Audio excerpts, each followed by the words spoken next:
Dominguez! Tu vas osé vouloir enculer la famille Rodriguez! Et vite! C'est une erreur. Ma che? Une erreur?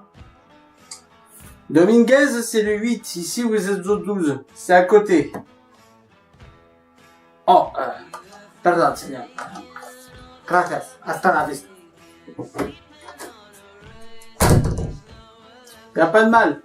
Fermez la porte derrière vous, s'il vous plaît. Et je pense à déménager un jour, moi. Bloodfather, film réalisé par Jean-François Richer et scénarisé par Peter Craig, qui en est aussi l'auteur du roman original, avec principalement Mel Gibson et Erin Moriarty.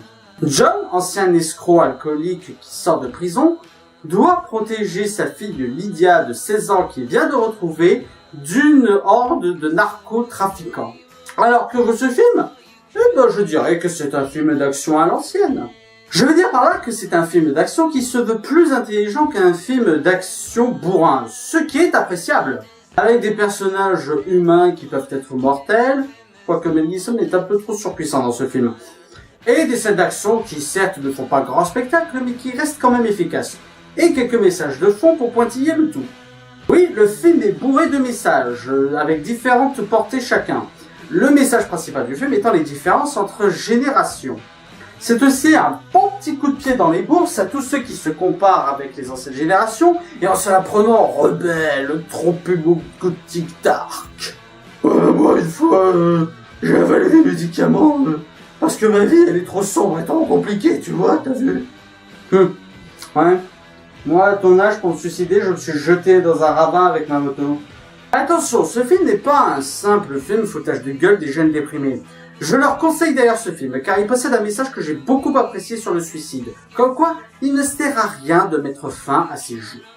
Ceci dit, le film est loin d'être sans défaut. Et son défaut principal, c'est la relation entre les personnages principaux. Ouais, c'est dommage. C'est beaucoup trop superficiel, il n'y a vraiment aucune alchimie entre eux.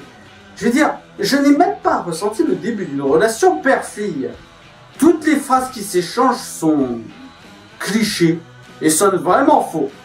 Et le film est bourré de facilités scénaristiques qui, en plus d'être énormes, sont parfois très incohérents. C'est dommage, le film avait quand même un potentiel d'être un bon film à la Die Hard. Mais au final, on se retrouve avec un film qui d'accord de se le faire à l'ancienne, mais qui est beaucoup trop convenu et pas assez original. Voilà, c'était la critique de Bloodfather. J'espère qu'elle vous aura plu. N'hésitez pas à mettre un pouce vert si c'est le cas et à partager sur les réseaux sociaux. D'ici là, allez au cinéma. Ciao!